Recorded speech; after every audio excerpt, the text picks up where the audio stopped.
Okay, it's 6 o'clock. I'll call the meeting to order.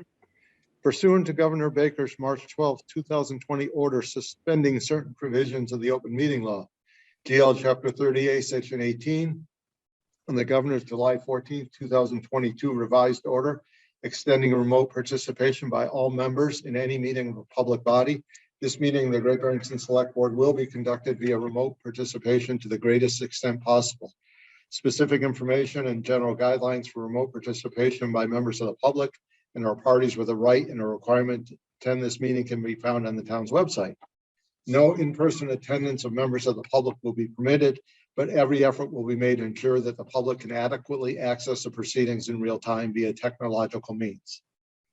Pursuant to MGL 7C 30A, Section 20F, after notifying the chair of the public body, any person may make a video or audio recording of an open session of a meeting of a public body or may transmit the meeting through any medium. At the beginning of the meeting, the chair shall inform other attendees of any such recording. The town is recording this meeting, as is the Berkshire Edge and the Berkshire Eagle, as well as other members of the public. Any member of the public wishing to speak at the meeting must receive permission of the chair. The listing of agenda items are those reasonably anticipated by the chair, which may be discussed at the meeting. Not all items listed may in fact be discussed, and other items not listed may be brought up for discussion to the extent permitted by law. Select Board's announcements, statements. Garfield? I just wanted to let the board know, or the rest of the board know, we got 22 stores that are participating in the GB Day, so pretty excited about that. Hopefully our folks in our town will take advantage of what the good merchants of our town are doing for them, and it will be a successful day. So we'll see what happens, but kind of excited. Congratulations, Garfield. Thank you. Eric? Nothing at this time. Thank you. Ed? Nothing. Lee? Nothing. Town managers report. Do you have anything, Mark? I do not. I'll cover everything Monday. Thank you. Perfect. Next is the Housatonic School request for proposal opening process and timeline. Guess we'll start with the opening of the bids, and all we're planning to do tonight is name the 4 bids that were submitted to us. No detail. We haven't opened them yet. They will be posted on our website, and the Select Board will get copies of these. So the first one is Berkshire Innovation Center. And bear with me, we literally have not opened these. That one happened to have it on the envelope.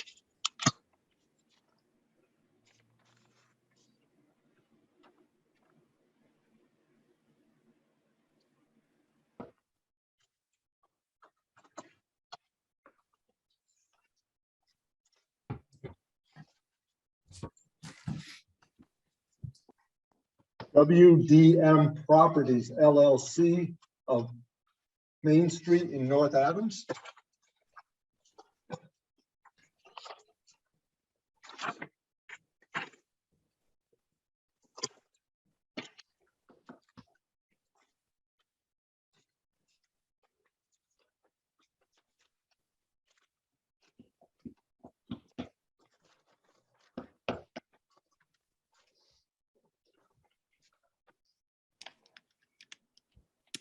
Jeff Glickman and Elliott Fireworker, care of R. Rete, A-R-E-T-E, Venture Partners in Nanuet, N-A-N-U-E-T, New York.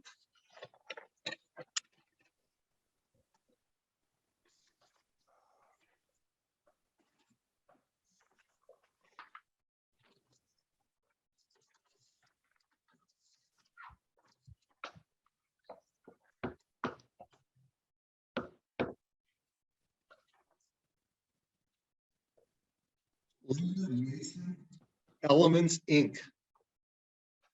Housatonic, Mass. So those are the 4 bids that we received. More details will come. Mark, you or Chris, you want to talk about the process and timeline?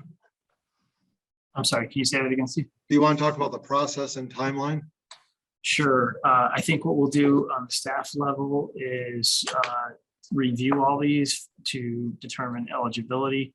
We'll put them on a spreadsheet for the board. We'll get these proposals posted on our website, and then also print copies for the 5 of you, and plan to circle back in August, either at one of your regular meetings, if we can fit it into an agenda, or we'll have to schedule a special meeting to discuss next steps. Chris, anything else you want to add to that? No, that sounds great, Mark. Just refer the board to the RFP itself. I believe section 9, 10, 11 describe the process, or is it section 12? I'm sorry, Roman 12 describes the process. The board could interview all 4, or assuming all 4 are eligible and have met the threshold requirements, the board could interview all 4. The board could choose to whittle it down further and then interview. So I think Mark and I will work at that on the staff level, determine the eligibility, and bring it back to you to see what's next. Any questions from the board? Moving ahead, Main Street pedestrian safety improvements. Let me just give you a little recap for those who maybe didn't hear our meeting or didn't understand. There were a number of incidents on Main Street have been over the years, and we've asked traffic engineers to come back with some proposals for pedestrian safety improvements. At the last meeting of the board, I believe it was, or the meeting before that, we took a vote to do the following. That was to put high-intensity crosswalks on both Railroad and Rotary Way. On Railroad Street, on the High visibility? high visibility, I'm sorry, yes. On Railroad Street, on Main Street opposite Railroad Street, put a raised island, and there would be 3 flashing lights there for pedestrian safety, 1 on either end and 1 on the island. And then opposite Rotary Way, which is near Car Hardware, we voted not to put the raised island, but to put 2 of the flashing lights, all for pedestrian safety. That vote was 5-0. One of the select board members has asked us to reconsider. So we're not going to take a lot of time tonight, but I wanted, if we're going to reconsider, it'll take some work. So I wanted to at least bring it up tonight and decide if we are going to reconsider. Whatever project we do on Main Street, just want to make sure everyone understands, has to be approved by the state. So it's not just, we're going to go ahead and do this. There will have to be approval by the state. So Lee, do you want to take a couple minutes and tell us why you asked to reconsider? Sure. Mark, could I share my screen? Because it might be easier for me to talk a couple of slides through. Sure. Just give me 1 minute here.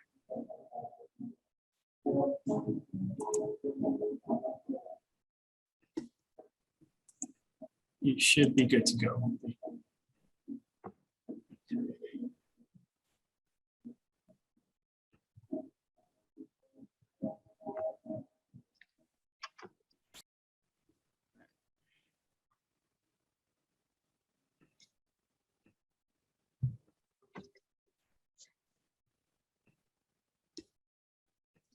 Okay, can you see my screen? No. No. Oh, you can. Okay, let's try again. It says host disabled participant screen sharing. Okay, try it again.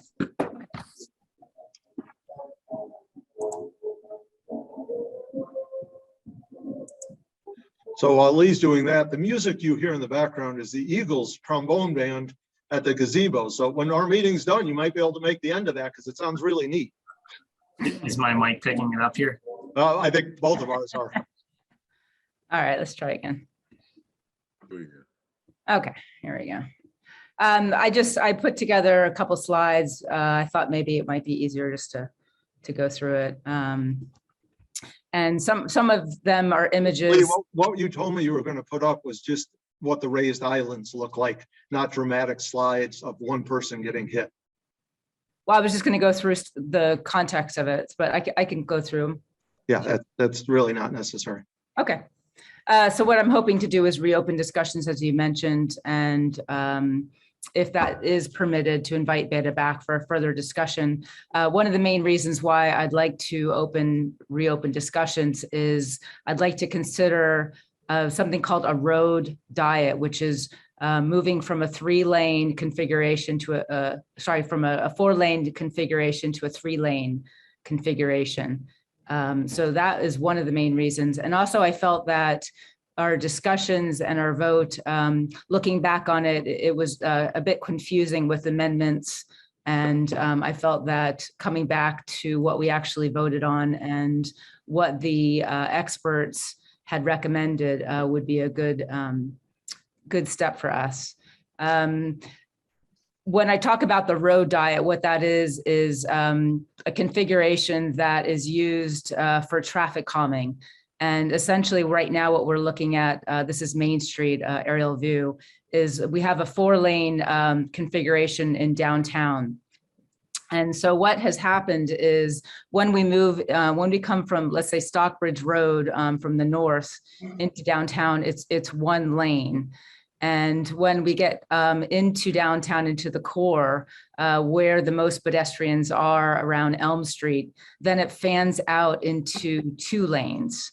And what's happening is a lot of the crashes that are happening are a result of a blind spot that happens with the 2 lanes. So these are the crosswalks as they are now. And what a road diet is it eliminates 1 or more vehicular lanes. It repurposes roadway space. So you'll see on before we have the 4 lanes, 2 lanes each way. And afterwards, what it does is it creates a narrowing so that there's 1 lane in each direction with a middle lane, which is a safe space. So what the problem is that most of the accidents have been caused by, unfortunately, is a blind spot that's caused by having 2 lanes traveling the same direction. So as you can see here, car A stops to let the pedestrian cross, and it masks car B, obstructing the pedestrians and cars B's view of another. I had met with the engineers yesterday on Zoom, and I also had a discussion with an emergency responder today who didn't want to go online yet, but what he did say was that 90% of the accidents, in his opinions, are caused by this 2-lane configuration. And so what I'm honing in on is a concern about this 2-lane configuration, and suggesting that we go on a road diet that narrows the configuration in town. So again, this is another way of looking at the visibility, how someone, when they are crossing, the second car coming cannot see them. And then there's the potential for an accident with the driver field of view being blocked by the other car. Some of the safety benefits, as I mentioned, reduced pedestrian crash risk is really the main one. Looking at this road diet, these are some of the safety benefits that have been discussed. This is another example of a road before. You can see 2 lanes in each direction. And afterwards, you can see with the road diet, you have 1 lane going in each way and a safety lane in the middle. So this is an example of what it might look like. And again, I realize that there's a lot of steps. And one of the reasons why I'm hoping to reopen discussions is that we could discuss this. I did ask several questions regarding this during my meeting with the engineers yesterday. And I think that there's an ability to ask more questions and to see, was this ever actually brought up?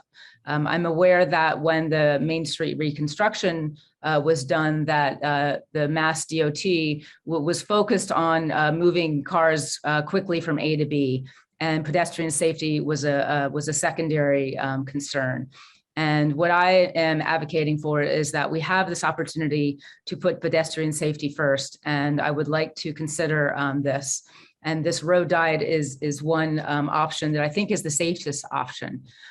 We didn't go with the option that the experts recommended.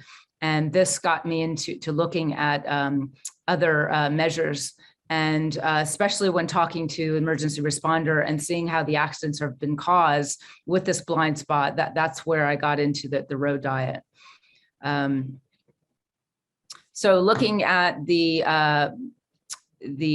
plan that Beta had showed to us, I made kind of a real poor attempt at seeing, showing what this might look like. And what this would let us do is that we would have this safety lane in the middle, and this would allow the safety, the emergency responders to use that lane if they had to. It would increase pedestrian safety because they would only be crossing one lane. There wouldn't be the blind spot. And we would still be able to have these protected medians in the middle for the islands as they were recommended by Beta. So essentially, we're addressing the blind spot. It's a traffic calming measure that has been used. And what I will stress is that we're talking only, sorry, I'll go back here. We're only talking about 300 feet. So that this isn't a big span that we're talking about. And as I mentioned, when we come into town, it's one lane anyways coming from the north.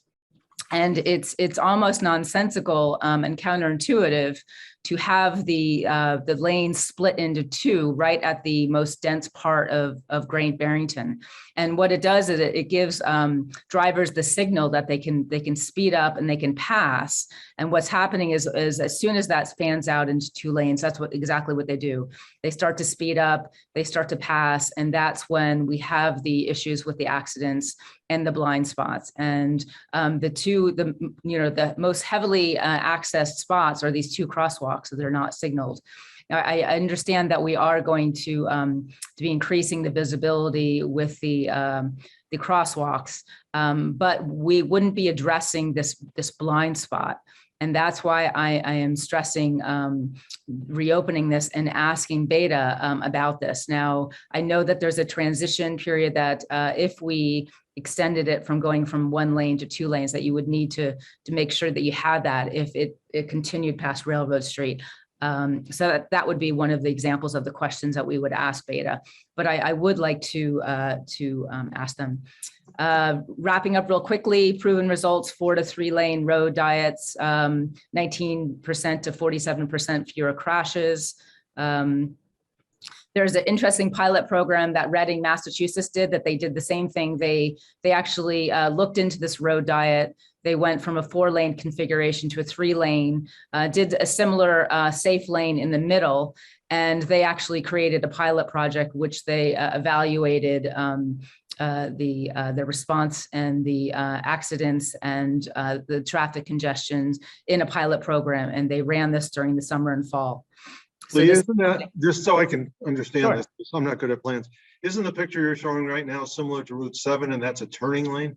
Yeah, if you don't look at the arrows and stuff. What I'm really showing you is that there's a middle lane and that there's 2 lanes going different ways. So that's not the best way, but Okay. what they did do is the reason why I'm showing you is that they went from a 4-lane configuration to a 3-lane.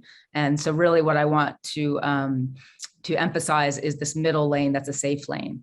So in our case, going back, it would probably look something closer to this. It would still have the pedestrian median, and then it would have the safe, if you look at the orange lines in the middle, it would have that kind of safe space so that emergency vehicles could cross if they needed to, if someone was parallel parking and there was the backup, so you have that kind of ability if needed, but it's really focusing on getting rid of that blind spot. So it would probably look closer to this. And again, this is the really bad mock-up that I did, but I just wanted to give a sense of what it might look like.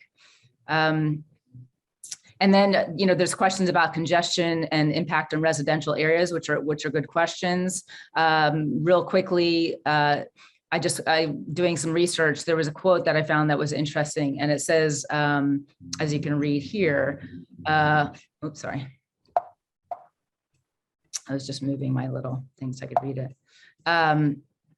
While it seems intuitive that the solution to 3 lanes of gridlock is to spread the same number of cars over 4 lanes, it fails because of a phenomenon called induced demand.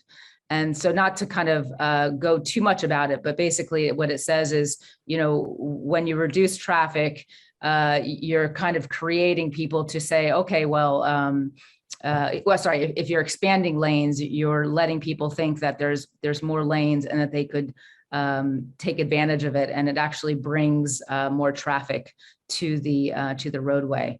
So when people know that a particular route is congested, some of them will choose not to drive. And once you tell everyone that you've added more lanes, then the latent demand has an outlet at which the point the traffic jam returns. Now, obviously, this is all discussion that I was hoping to at least have the ability to have Beta come back and discuss this. But why don't we start the discussion about whether we're going to reconsider or not? Yeah. I mean, what I'm doing is I'm making my case why I think we should reconsider, because I think that by moving ahead and not having even a discussion with going with the experts' recommendation number 1, I would like to have a discussion again about that. But also, what's more concerning is I don't know if that has ever been considered, this road diet, and seeing that most of the accidents that are happening on Main Street are a result of this blind spot. That is something that I would like to have that discussion. So the reason why I'm going through this whole slideshow is that I think that there is an opportunity to ask more questions and to ensure that we've done everything in our power to ensure that there's pedestrian safety on Main Street. I think we started to make that movement, but I think there's more to be done. And so again, just to wrap up, I would like to ask the board respectively that we reopen discussions. So thank you. Thanks, Lee.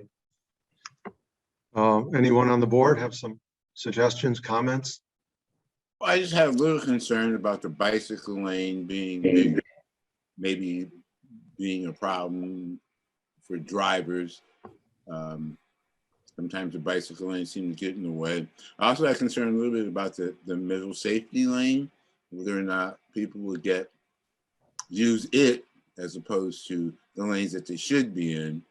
And my final thing is, I think half of the problem, besides maybe being a blind spot, are people not paying attention.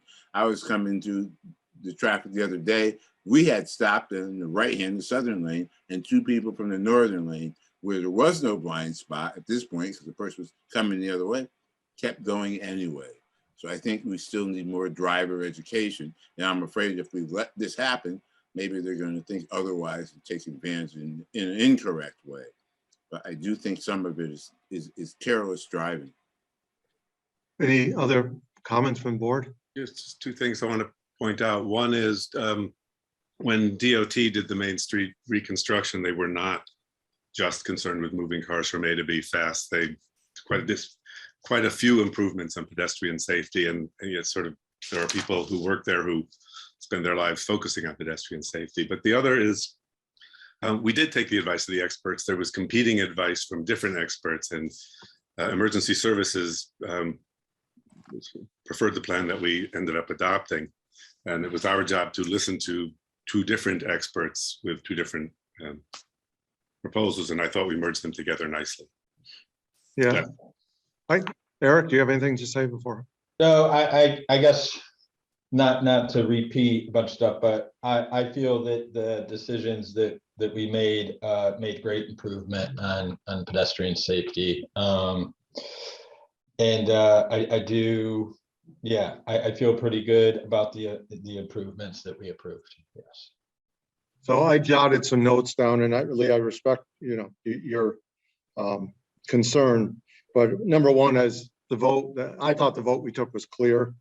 I think there's a misconception, not by you, Lee, but other members who maybe didn't see the meeting, is that we voted to do nothing, and that's just not the case. And I'm not taking any public comment because this is really just about the board reconsidering. We've already had the discussion on it. So I was concerned from the beginning about creating a bottleneck. I think that's a major problem on Main Street. And just because I was involved in the Main Street project, and I'll repeat what Ed said, what I wrote down was pedestrian safety was not secondary on the Main Street project. So almost word for word. I think that what we voted on will increase safety tremendously. And I really have real concerns about going down to one lane in this road diet. But, so do I have a motion by anyone? Can I answer to any of that, or? Yeah, go ahead. So to emphasize 2 points, we're talking 300 feet of additional one lane roadway. So we're not talking, miles. We're literally talking between one crosswalk and two crosswalks, both of which where all the accidents have happened.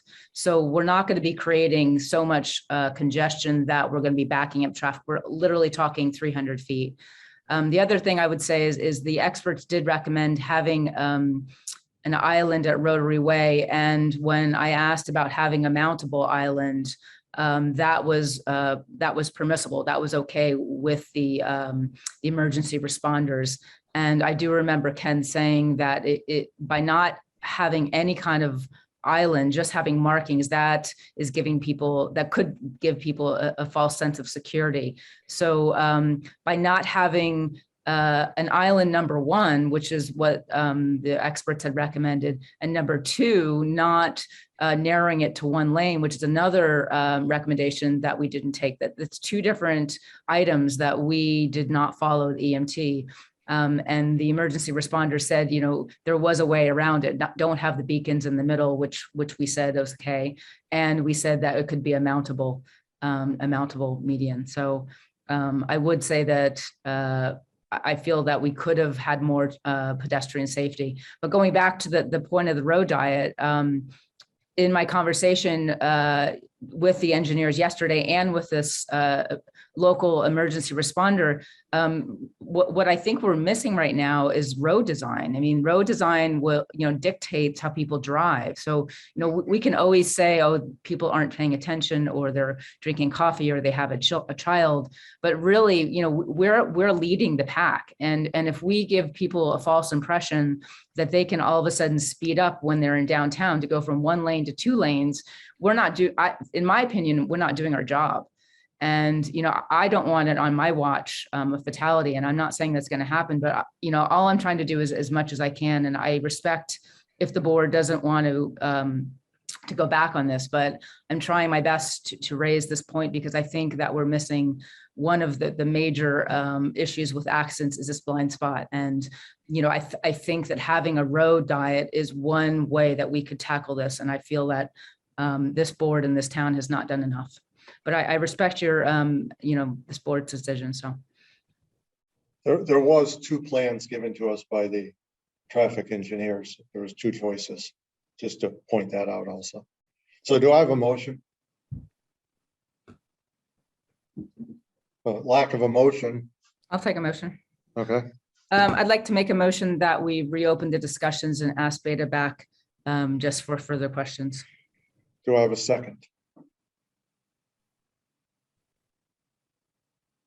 For lack of a second, the motion dies. I'll second for a discussion. Okay, go ahead, Garfield.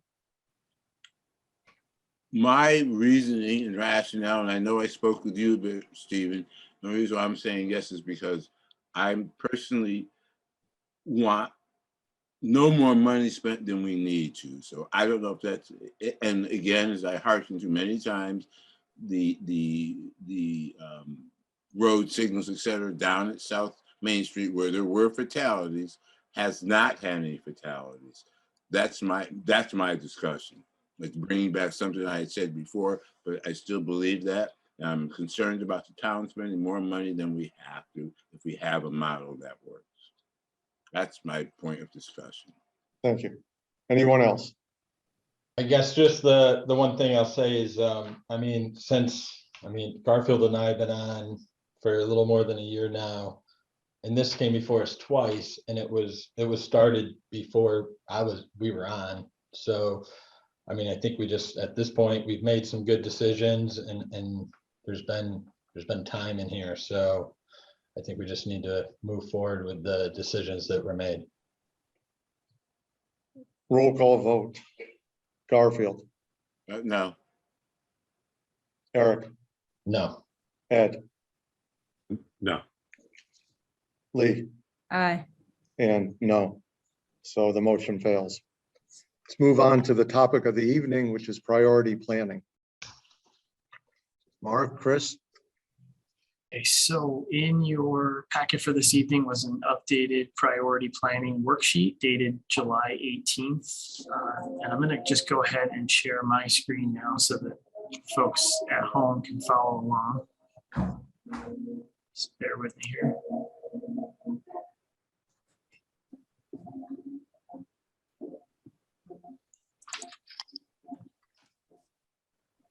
Can everyone see that? Mhm. Sort of.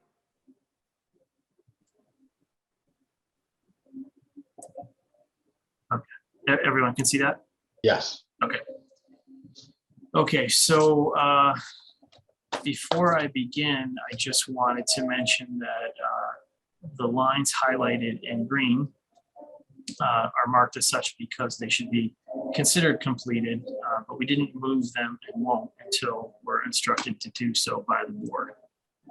So we're gonna now walk you through them line by line. Unfortunately, we do not have a public works director at this time, so Chris and I are going to do our best to cover those topics as well. So first on the list for this evening is Housatonic Waterworks. As you recall, we moved that to the top of the list at the conclusion of our January 31st meeting. I think that was the last time we discussed this. And while I wish I had something more significant to share, the comment section here pretty much says it all. We're holding regular strategy sessions with our attorney and discussing various options. And I'll continue to share updates with the board and with the public during select board meetings going forward. Chris, do you want to take the next one? Sure, thanks, Mark. This is Chris. Hi, the next one there, which is row number 4 on the spreadsheet, but the second one in the list, affordable housing aging in place. As the board knows, this is something we've been talking about for quite a while. The planning board actually will be digging into a number of strategies. Excuse me while my dog barks at me. She wants to pipe in on this topic also. The planning board has been discussing a number of strategies, and we'll revisit those strategies this summer and fall. Not just regulatory and zoning, but also financial incentives and organizational capacity of the town and working with our partners. The planning board is very aware that both the select board and the Affordable Housing Trust are also engaged in this issue. The planning board's more focused on zoning and regulations generally, and more approaching it from a bigger picture, housing supply in general. There she is. Not just affordable. Excuse me. And the planning board will be digging into that. We'll be working closely with the Housing Trust. I know the Housing Authority is also going to be rejuvenated soon to look into ways the Housing Authority can help. So there's a lot going on here. Continued coordination is needed. We should discuss, as the Community Preservation Committee looks at their CPA plan for the coming year, additional grant options, applications that we can do. And then, as the board knows, obviously, we've dedicated a lot of the federal ARPA rescue funds to this effort. So we'll keep you informed as to how those affordable housing funds are spent. Steve, I got a question. Are we going to go through these and then come back and discuss them, or are we having the discussion as we go through them? I think it actually is easier if we do one at a time and discuss them at the same time. Yeah. Going back, and can I just go off topic for a second? Mark, I don't know if you saw the text, but the Du Bois committee can't get into their meeting. I don't know if you'll be able to do anything about that. Okay, I am seeing that now. It would require me to jump off of this and sign out in order. Which is a really bad time to do that. Yeah, right. I'll plan to reach out to them after this meeting and see if we can get them rescheduled. Okay, thank you. Sorry. So let's go through discussion one at a time. Which one, Eric, were you? I guess just affordable housing. I got number 2 or line 4. Just was wondering if we're gonna have the correlating with all of them actually. So if we're gonna discuss them as we go through, or we letting everybody give us updates, then coming back. No, I think it's easier if we discuss it as we go through. Yeah, we'll give you, oh, sorry, Eric, we'll give you a high level summary of where we are, and then definitely open to the board's comments in terms of what other strategies we should look at, or should it remain a high priority, things like that.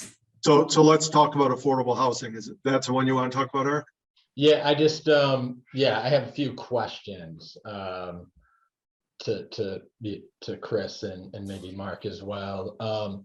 With affordable housing, and I know, Chris, you just mentioned the ARPA money and the housing authority, all those things. I guess I'm wondering, with the ARPA money, is there ways to, does it have to be through a place like affordable housing, or does the town have the authority to negotiate a contract with, say, a private developer to create affordable housing, or give them assistance to create affordable housing under a certain standard? Or does it have to be through a state agency or a federal agency situation like you've mentioned?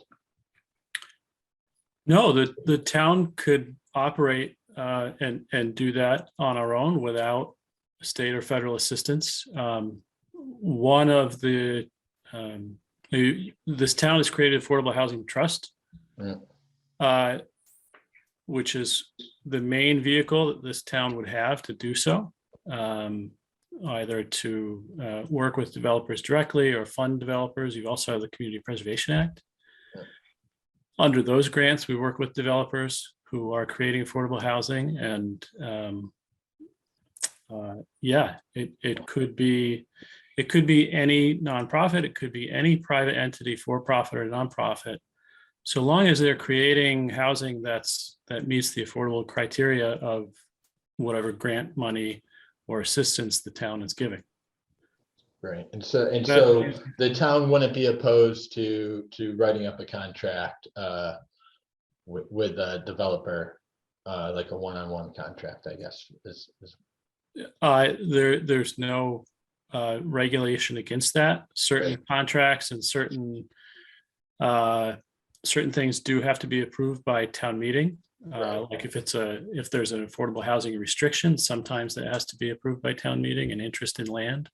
Although the housing trust can hold those restrictions, they already have that authority per their authorizing legislation. So that's what the trust is for. Can do things like that. Great, thank you. Yep. We are meeting. Oh, right. Go ahead, Garfield.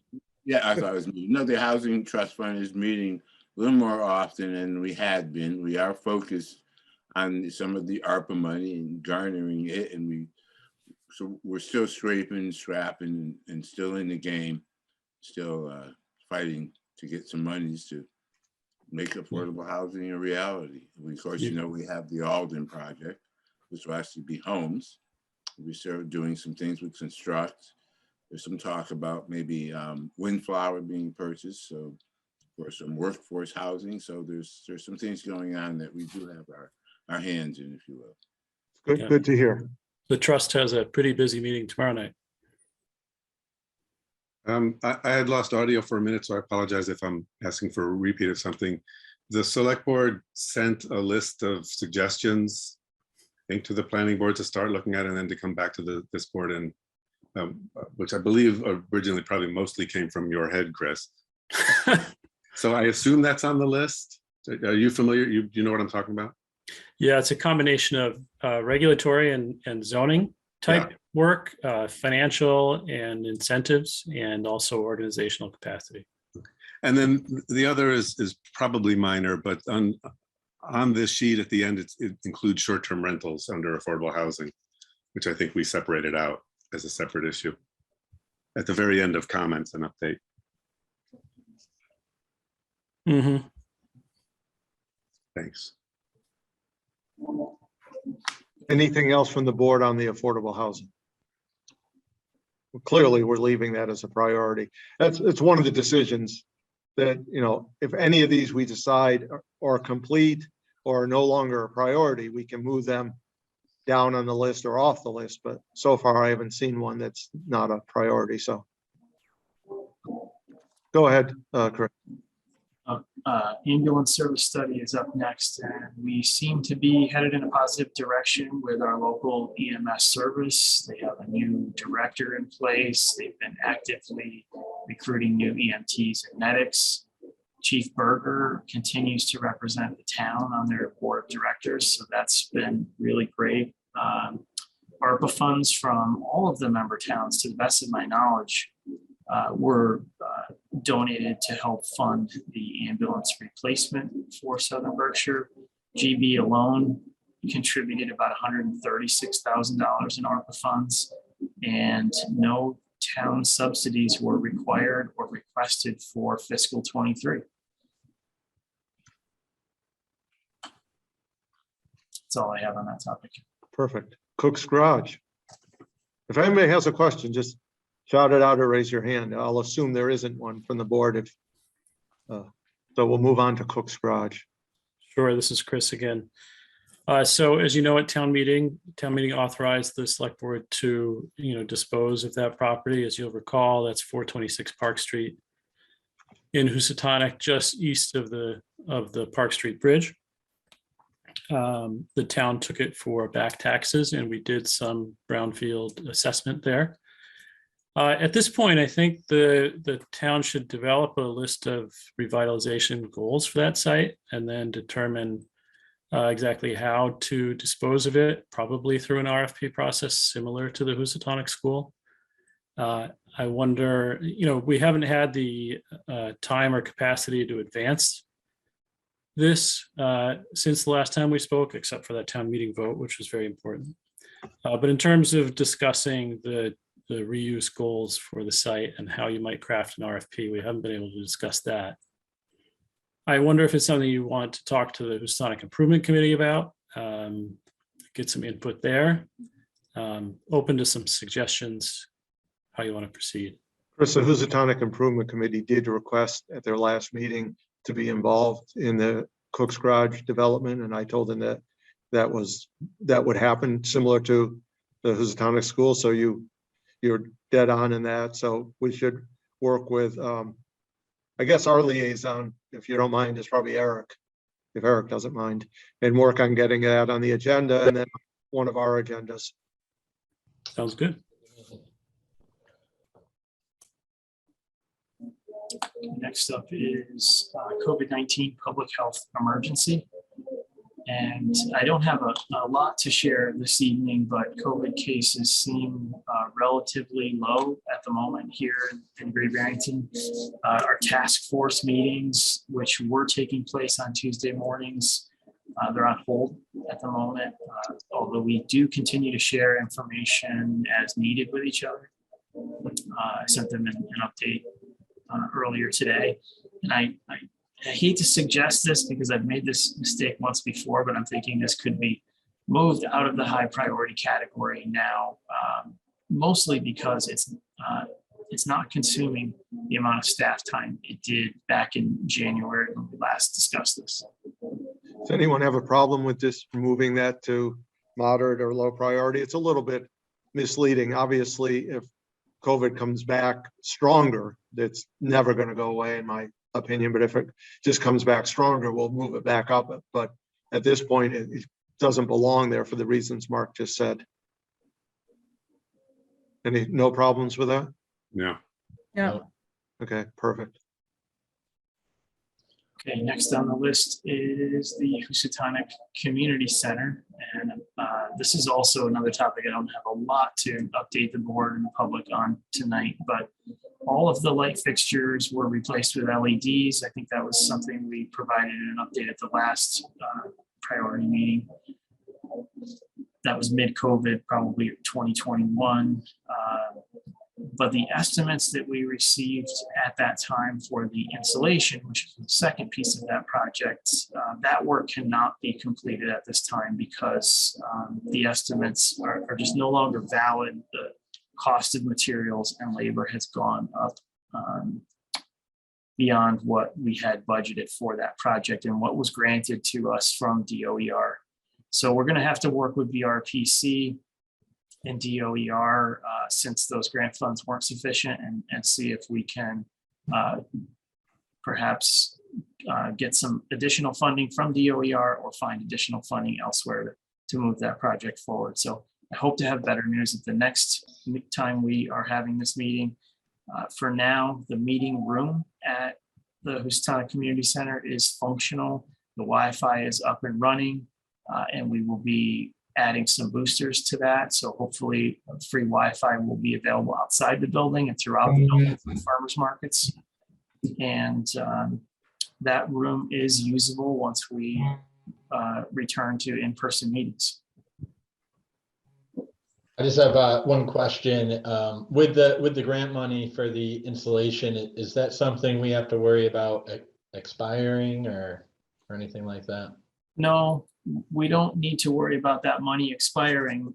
The challenge for us is that we can't complete this project with the remaining DOER grant funds, which means that we can't, until we expend this money, apply for any additional funds through the competitive cycle. So we're kind of in a bind right now, and we need some guidance from the state, and BRPC is going to help us work with them to try to get out of that bind.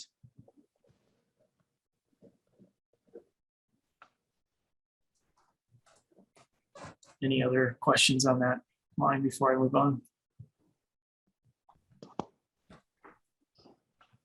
Okay, Housatonic School. The roof was protected with a rubber membrane. That's noted in the comment section here.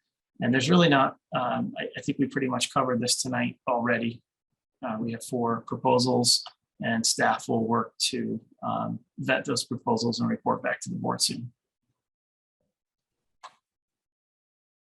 The next item is fiber optic to Housatonic. We were doing a study to see how much it would cost to take fiber optic up Stockbridge, up Park Street into Histonic Village. The what we call a middle mile of fiber, essentially. We're still working on that. We've got to continue negotiating with National Grid and Verizon, who own the poles, utility poles on Route 183 and Route 7, to determine exactly which ones need to be replaced. That's the major driver of cost. So if the pole isn't big enough, or there's too much on the pole, then lines need to be moved or poles need to be replaced. And that's still in process to figure out what we can do. In some places, poles can be, we can go around poles, we can go underground if needed, but we just need to figure out what the route would look like before we have a feasibility cost estimate for you. Do we feel that there's been any movement on that as far as are we getting closer to that time, or the utilities not being agreeable, I guess, or cooperative? Or We are getting close. There was a time last year where things were very, very slow, but there's been some more activity and on-site meetings with them to discuss things in more detail. So I feel like we've been getting some good response lately. Great. The next item is infrastructure generally, but including bridges, roads, sidewalks, etc. Division Street Bridge, if you haven't been there, the deck is gone now, and probably next week the trusses will be removed. And once the abutments are stabilized, then a new replacement temporary bridge can be installed. So we're still generally on track for that project, which is good. We have paving out to bid. I'm sorry, we have paving awarded for the Berkshire Heights area. JH Maximilian will be paving Berkshire Heights, Barrington Place, Haley Road, Highland Ave, and Pleasant View, probably this summer and very early fall. So that's good. That's moving forward, and we're wrapping up projects from last year. We're also looking at special projects, including Lake Mansfield, parking lot, road, culvert area, as well as sidewalk projects, including West Avenue, Lewis Avenue, things like that, as per the capital plan that was approved at town meeting. Any questions on that?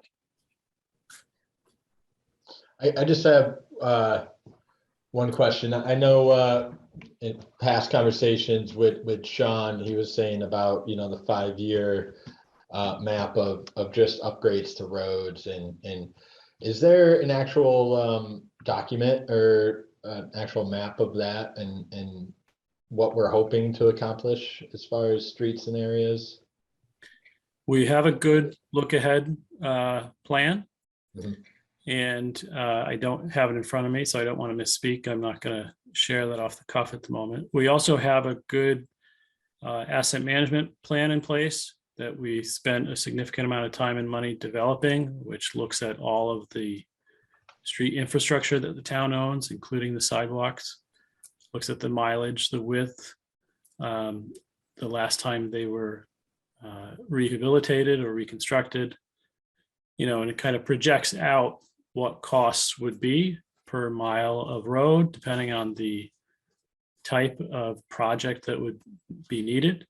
So for example, we could look at North Plain Road, figure out how many miles, what type of rehab project would be needed, and build that into our capital budgeting program. So we can share that with you. It's a GIS map, which we can keep updated. So that's a really good thing to have, and that helps us build our 5-year plan. Great. Anyone else on that? Go ahead, Chris. The next item is Main Street pedestrian safety and traffic. So we'll move forward on creating the pedestrian island at the Railroad Street crosswalk and improving both Rotary Way and Railroad Street with the flashing beacons. The engineer will move forward on that. We'll keep you updated. We'll keep Mass DOT and Federal Highway updated as we need to. And the funding was approved at town meeting to actually make those improvements. So I can't give you a timeline for estimated construction, but we'll move as fast as we can.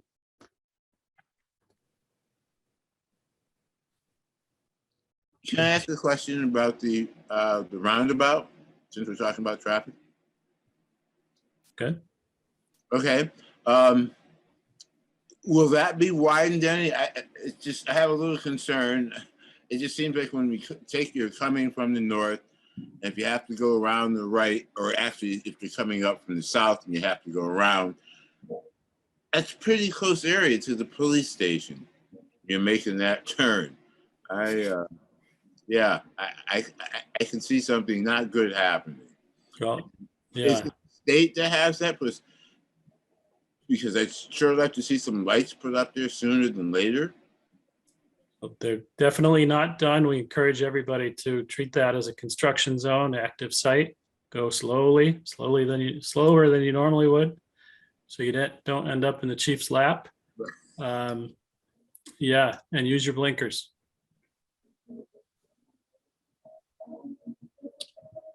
Next item on the list is the Monument Mountain Regional High School entrance. And I think at the last meeting, the addition of what they refer to as a buffered right turn lane had already been completed and installed. And what that does is it allows for better visibility of approaching cars for drivers that are exiting the high school campus. The next phase of this will be the addition of an intersection conflict warning system.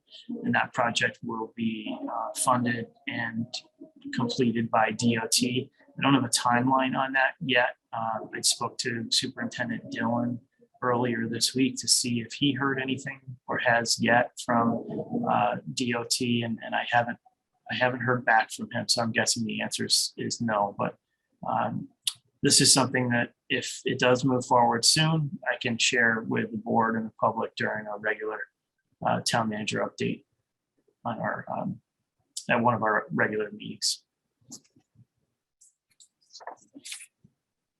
Mark, did you say there was something built already right now at the high school? Is it, maybe I didn't go up there enough, or I'm not looking, but I can't tell what's different or what is different.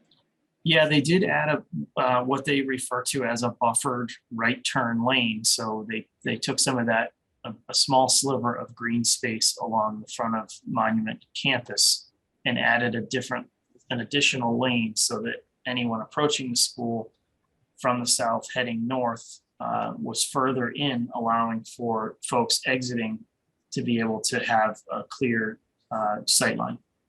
I'll have to take a look. Yeah, next time you go up there, take a look. You can see there's a difference in the color of the pavement in that area where that additional lane was added.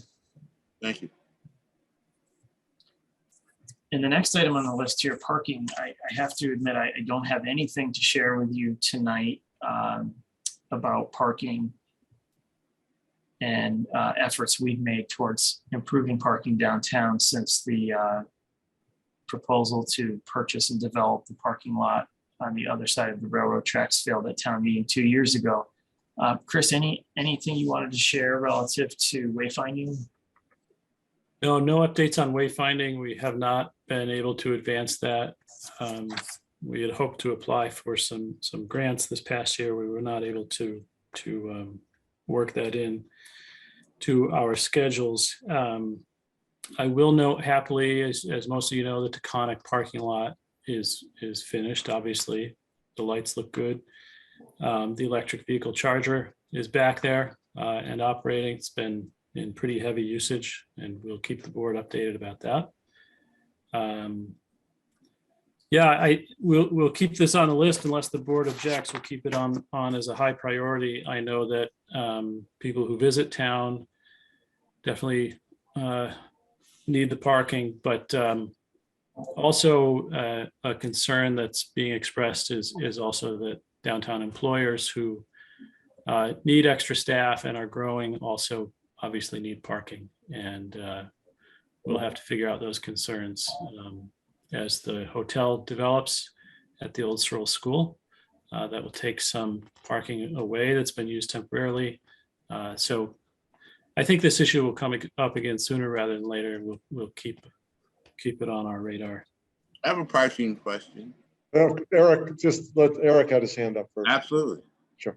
Yes, I guess I just want to say, I know after the town meeting in last year, I argued to keep it in the, urgent, high priority area. I do, hear people from the town, not wanting to deal with it and stuff like that, but kind of similar to what Chris was just saying, store owners, people are concerned about not only their employees, but their customers dealing with parking. So I do feel that it is a priority, but I guess, looking back on it and what I was saying last year, I'm not opposed to dropping it down a little bit in the priority list, just to give staff time to concentrate on other things, other more important things. But I personally feel that in the downtown area, we do have a parking issue, but. I have something to add or ask or say. Of course, go ahead, Garfield. Why have we not, or can we develop some type of card or system for the people that work in the downtown area? They have to go out and feed the meter every 2 hours. So I'm told. I don't work down there. I don't park down there. But is it 2 hours or every 4 hours? It depends on the parking spot. There are different Okay. hour limits. But Okay. we do have those all identified on our downtown parking map. So there are 4 hour, 2 hour, 8 hour spots at the northern end of town. And there is at least one 24-hour lot at the top of Railroad Street. Well, here's my thought. Whether or not these people are staying in these spots and going and feed the meters all the time, it's the same money. In other words, I'm saying that it doesn't matter if they get out and someone else comes in and wants to maybe it would be different because they want to shop. But these people work there. This is how they make their living. This is where they need to park. Why have we not come up with some system allowing them to have us park there for the fee or half or 3/4 of the fee that it would normally be daily anyway? How much would it be? Garfield, I can answer that. There's no meters out there.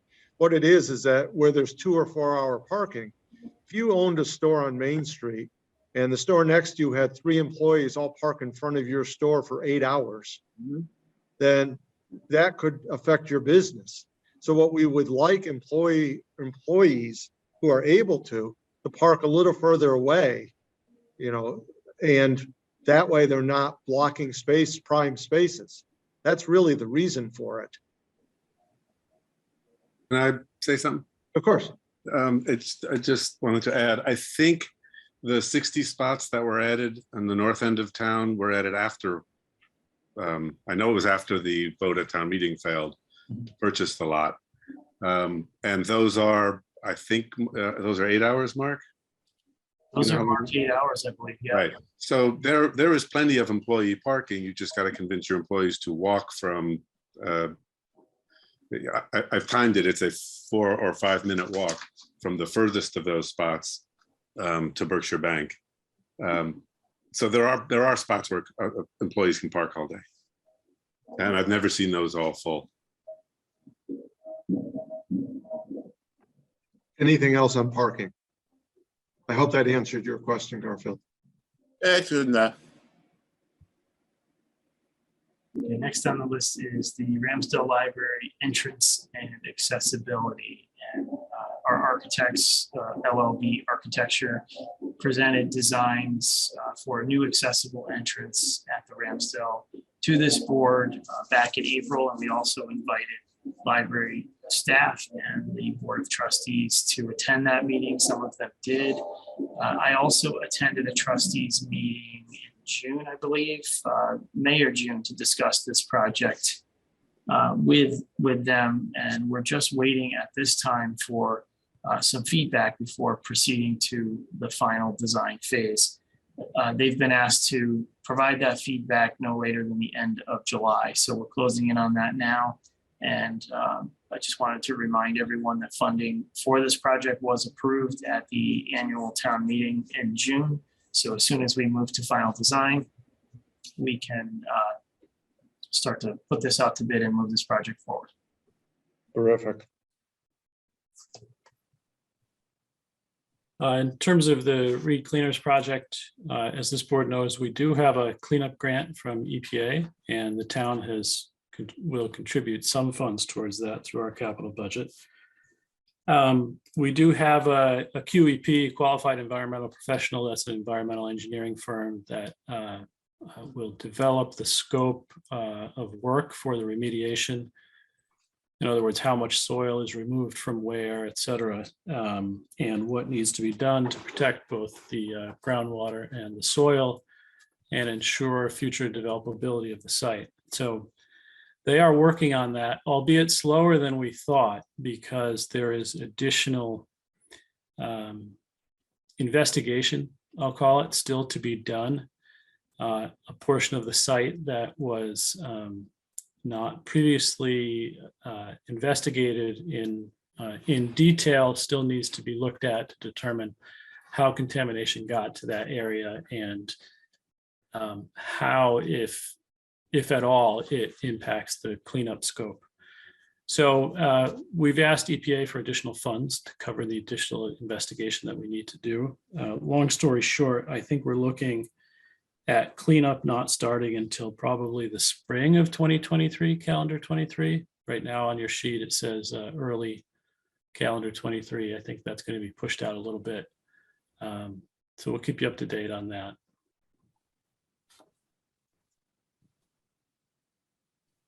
The next on the list is short-term rental regulations. And this topic is, again, marked as completed only because you, as a board, were able to accomplish getting a bylaw drafted earlier this year and approved at town meeting in June.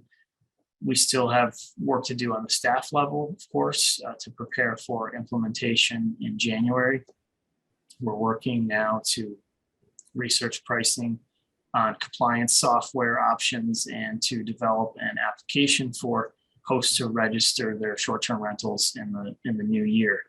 We'll also need to seek funding, as you recall, from the Finance Committee. This was not something we budgeted for during the budget process, not knowing whether the bylaw would pass ultimately or not for the compliance software, that is. And once we have a better idea of what those software prices look like, we'll be able to take this to the next step with the Finance Committee, request those funds and move that forward. So I'm only suggesting again that this is completed because it's titled short-term rental regulations. And I think the board has completed their work. And now the next step is for staff to take it from here. Many of these projects, although select board projects, I would dare say all of them, if not most of them, are done by staff. So could we just change the verbiage and leave this here? Just in shorthand what you just said, Sure. because it's going to take up a lot of staff time. So to remove it would be somewhat disingenuous to staff. Yeah, we can do that. Any other questions or comments on that topic before we move on? Okay, so the next item is systemic racism proclamation. And this is another one that we marked as completed because the board did approve a proclamation back in 2020 that's posted on our website with your other proclamations. The one remaining piece here is that the trust policy committee was never formed. And that was only because we weren't able to attract enough volunteers to staff that committee. So we did, during 3 rounds of advertising, try to accomplish that, and that's been put on hold. So I was going to suggest that perhaps this one be renamed as well, since you've completed a portion of it and there's still a portion to be completed. So. Yeah, I think renaming it is fine. I'm just toying with the idea of just moving it to moderate priority, just because we couldn't get people on it, and I'm not sure how much work we want staff to work on this as being urgent, or when you have time. So it would seem to me we want to leave it on the list. It's important, but I'm not sure it has to be high priority. Does anyone disagree? I agree completely.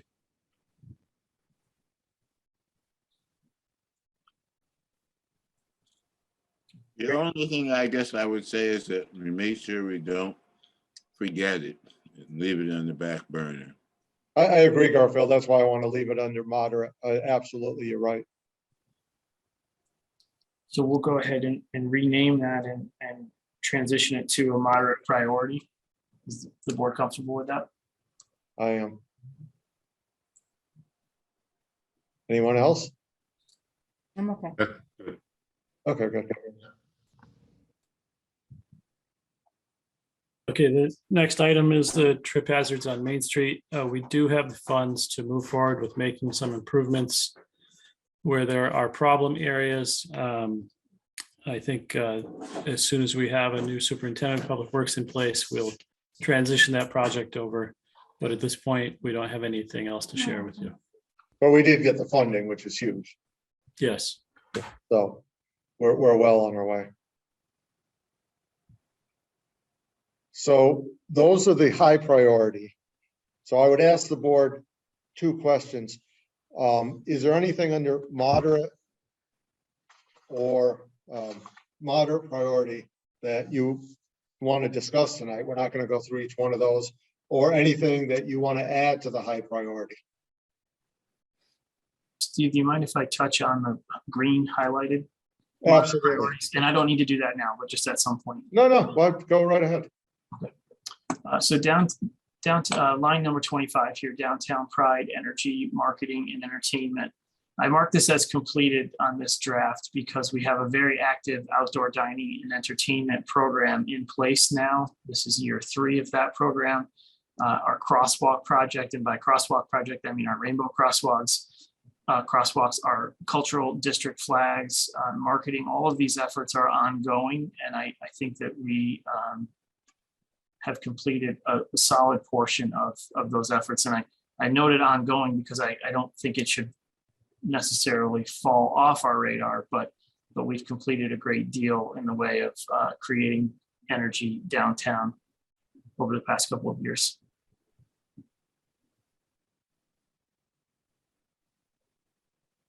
I had one question about the master plan.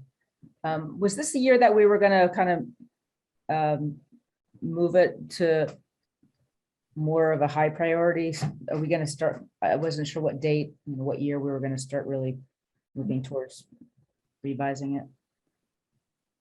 Well, our note there indicates that we should discuss with the planning board this year. And then I think the best course forward would be for the 2 boards to determine, when you'd like to move forward with that, and then discuss how to do it, committees, consultants, funding, etc. So maybe this is something, in addition to the housing questions, that the boards want to meet in joint session about in the coming months. So if it's something that we want to start this year, should we move it up to high priority? Just so we know that there's something that we should make sure is done this year, or is it fine at the moderate? By done, what do you mean by being done? That we commit to actually beginning the process of revising the master plan, as opposed to saying, we're going to revise it. If we say, okay, well, this is the year that we're actually going to start taking the steps. Just more of a question.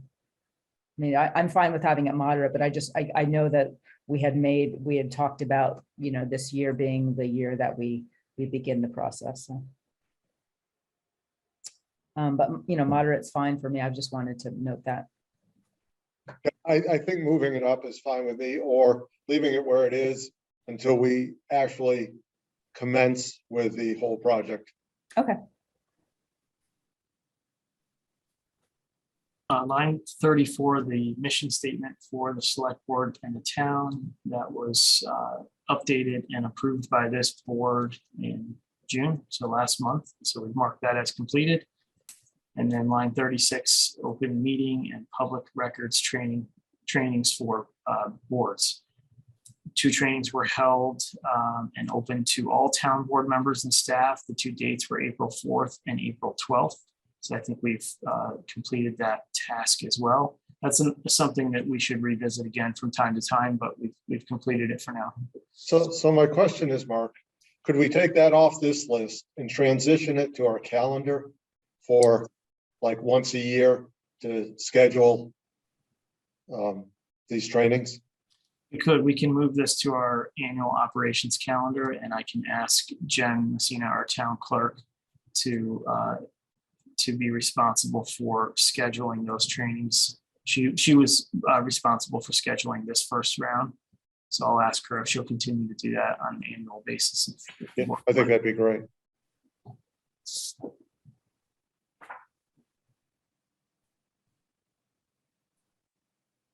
Anything else the board would like to see moved up or discuss?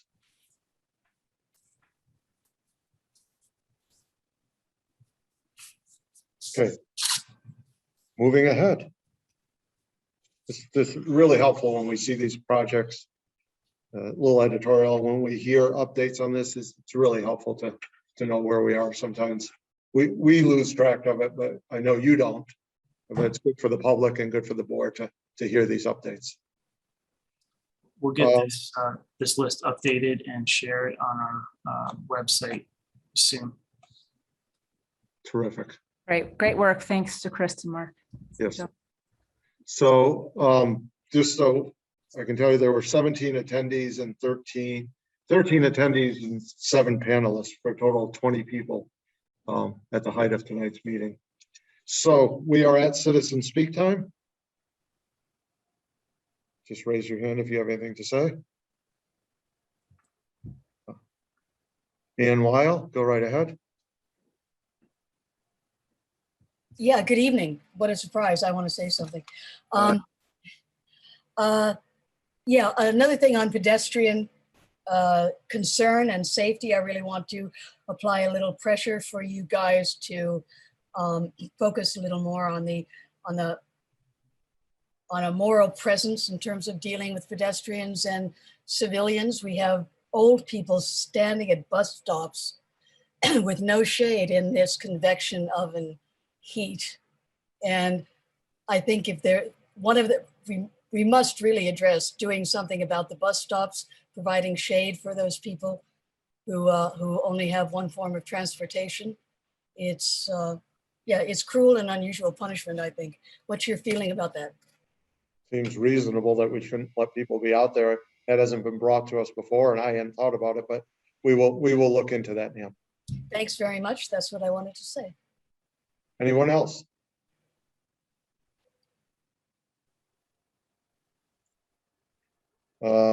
Moving ahead, select board time. Garfield, Nothing, thank you. Eric, Nothing at this time. Thank you. Ed, Lee, Nothing. and I have nothing. Media time.